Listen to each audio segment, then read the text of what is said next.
जय श्री कृष्णा। राधे राधे। मैं आपको सुना रही हूँ भैया दूज की कथा। अगर आपको अच्छी लगे तो लाइक कमेंट और सब्सक्राइब जरूर करें। कहते हैं इस कथा को सुने बिना गोवर्धन की पूजा अधूरी है।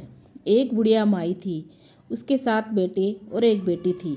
बेटी की शादी हो चुकी थी। जब भी उसके बेटे की शादी होती, फेरों के समय एक नाग आता और उसके बेटे को डस लेता था। बेटे की वहीं मृत्यु हो जाती और बहू विधवा। इस तरह उसके 6 बेटे मर गए। 7वें की शादी होनी बाकी थी। इस तरह अपने बेटों के मर जाने के दुख में बूढ़ी माई रो रो के अंधी हो गई थी। भाई दूज आने को हुई तो भाई ने कहा कि मैं बहन से तिलक कराने जाऊंगा। माँ ने कहा ठीक है। उधर जब बहन को पता चला कि उसका भाई आ रहा है तो वह खुशी से पागल होकर पड़ोसन के गई और पूछने लगी कि जब बहुत प्यारा भाई घर आए तो क्या बनाना चाहिए। पड़ोसन उसकी खुशी को देखकर जल भुन गई और कह दिया कि दूध से रसोई लेप, घी में चावल पका। बहन ने ऐसा ही किया। उधर भाई जब बहन के घर जा रहा था तो उसे रास्ते में सांप मिला। सांप उसे डसने को आया। भाई बोला, तुम मुझे क्यों डस रहे हो? सांप बोला, मैं तुम्हारा काल हूँ और मुझे तुमको डसना है। भाई बोला, मेरी बहन मेरा इंतजार कर रही है।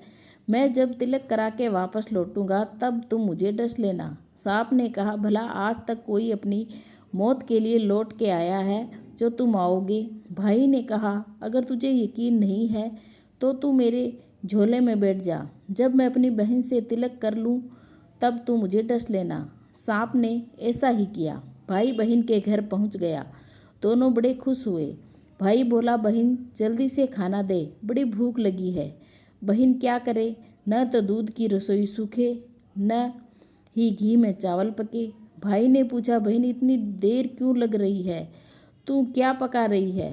तब बहन ने बताया कि ऐसे ऐसे किया है। भाई बोला, पगली, कहीं घी में चावल पके हैं या दूध में कोई रसोई लिपे हैं? गोबर से रसोई लीप, दूध में चावल पका। बहन ने ऐसा ही किया। खाना खा के भाई को बहुत जोर की नींद आने लगी। इतने में बहन के बच्चे आ गए। बोले, मामा मामा हमारे लिए क्या लाए हो? भाई बोला, मैं तो कुछ नहीं लाया। बच्चों ने वह झोला ले लिया जिसमें सांप था।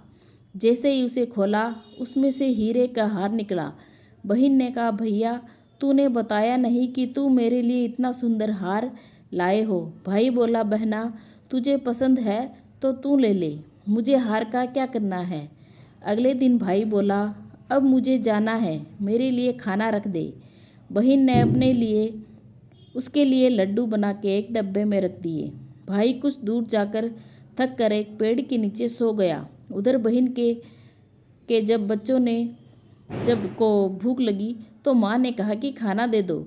माँ ने कहा, खाना अभी बनने में देर है। तो बच्चे बोले कि मामा को जो रखा है वही दे दो। तो वह बोली कि लड्डू बनाने के लिए बाजरा पीसा था, वही बचा पड़ा है, चक्की में जाकर खा लो। बच्चों ने देखा कि चक्की में तो सांप की हड्डियाँ पड़ी है। यही बात माँ को आकर बताई कि वह बावड़ी बावड़ी सी कर भाई के पीछे भागी। रास्ते भर लोगों से पूछती कि किसी ने मेरा गेल बटोई देखा, किसी ने मेरा बावड़ा सा भाई देखा।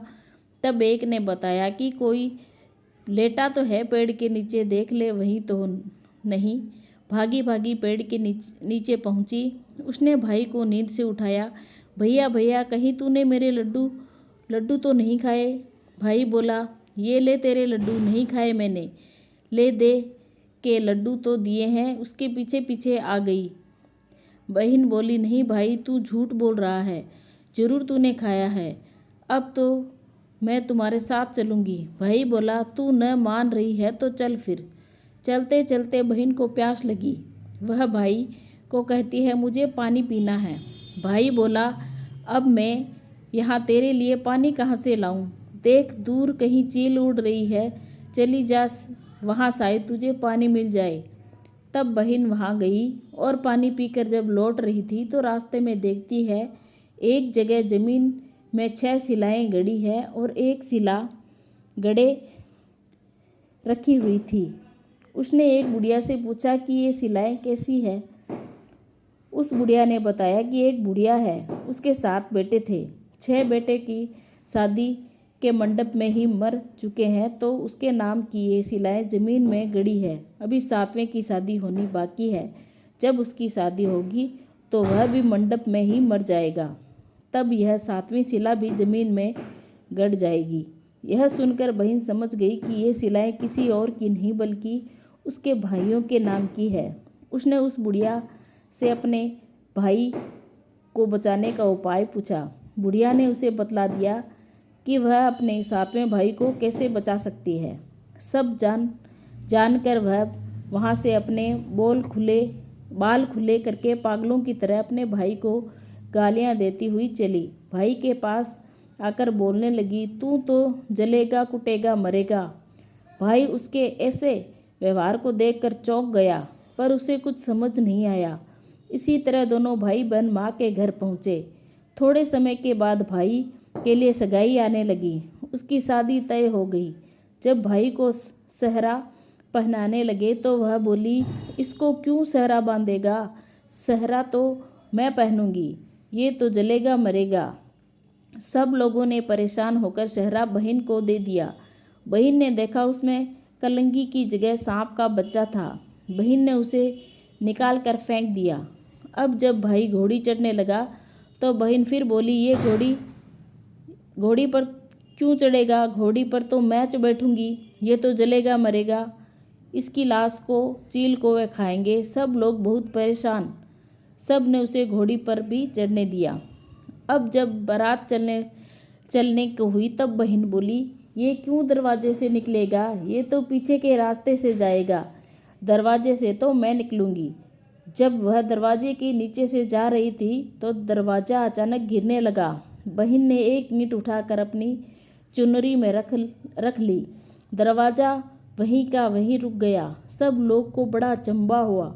रास्ते में एक जगह बारात रुकी तो भाई को पीपल के पेड़ के नीचे आकर खड़ा कर दिया।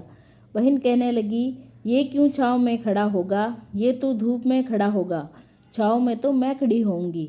जैसे ही वह पेड़ के नीचे खड़ी हुई, पेड़ गिरने लगा।